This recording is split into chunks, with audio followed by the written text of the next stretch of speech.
In the context of substance use and addiction, triggers refer to events, situations, emotions, or stimuli that can lead to cravings and a strong desire to use drugs or alcohol. These triggers can be powerful and play a significant role in maintaining addiction. Understanding triggers is crucial for individuals in recovery and for those trying to prevent relapse. Here's an explanation of triggers in the context of substance use.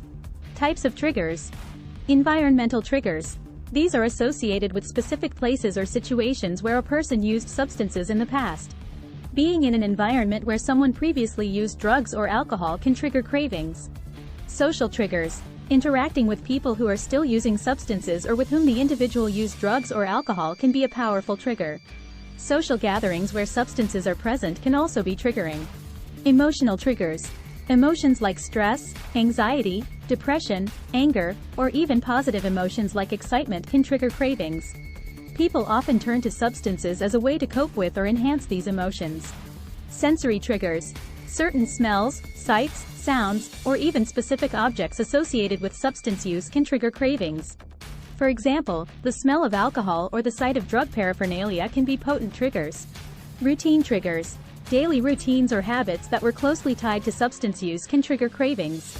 For instance, if someone used to smoke a cigarette every morning with their coffee, drinking coffee may trigger a craving. The trigger use cycle. Trigger.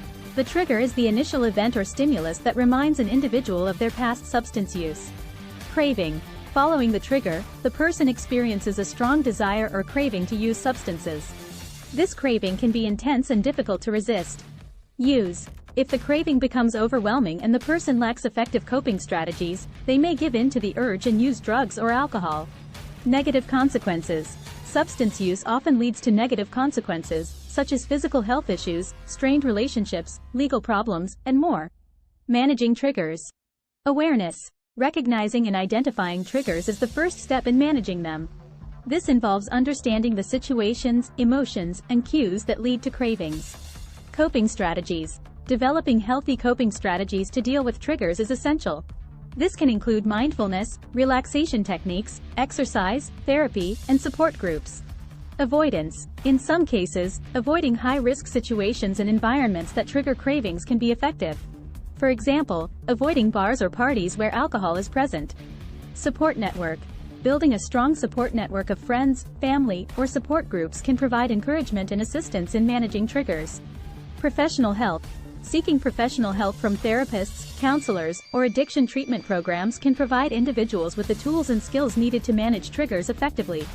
In summary, triggers in the context of substance use are events or stimuli that can lead to cravings and a desire to use drugs or alcohol. Understanding and managing these triggers is crucial for individuals in recovery to maintain their sobriety and prevent relapse. It often involves developing coping strategies and seeking support from various sources. Trigger thought craving use. The losing argument. If you decide to stop drinking or using but at some point end up moving toward using substances, your brain has given you permission by using a process called relapse justification. Thoughts about using start an argument inside your head, your rational self versus your substance-dependent self. You feel as though you are in a fight, and you must come up with many reasons to stay abstinent. Your mind is looking for an excuse to use again. You are looking for a relapse justification. The argument inside you is part of a series of events leading to substance use. How often in the past has your substance dependence lost this argument? Thoughts become cravings. Craving does not always occur in a straightforward, easily recognized form. Often the thought of using passes through your head with little or no effect. But it's important to identify these thoughts and try to eliminate them. It takes effort to identify and stop a thought. However, allowing yourself to continue thinking about substance use is choosing to relapse. The further the thoughts are allowed to go, the more likely you are to relapse. The automatic process. During addiction, triggers, thoughts, cravings, and use seem to run together.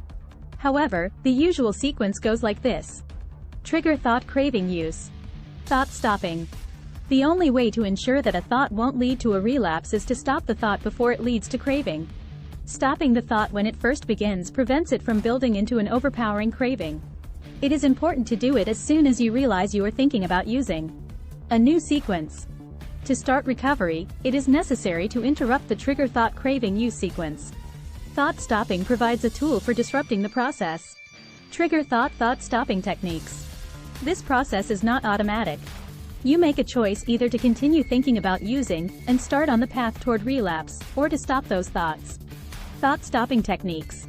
Try the techniques described below, and use those that work best for you. Visualization.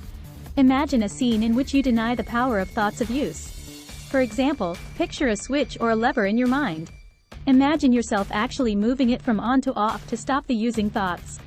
Have another picture ready to think about in place of those thoughts. Snapping. Wear a rubber band loosely on your wrist. Each time you become aware of thoughts of using, snap the rubber band and say, "No," to the thoughts as you make yourself think about another subject. Have a subject ready that is meaningful and interesting to you. Relaxation. Feelings of hollowness, heaviness, and cramping in the stomach are cravings. These often can be relieved by breathing in deeply, filling lungs with air, and breathing out slowly. Do this 3 times. You should be able to feel the tightness leaving your body. Repeat this whenever the feeling returns. Call someone. Talking to another person provides an outlet for your feelings and allows you to hear your thinking process. Have phone numbers of supportive, available people with you always, so you can use them when you need them. Allowing the thoughts to develop into cravings is making a choice to remain dependent on substances.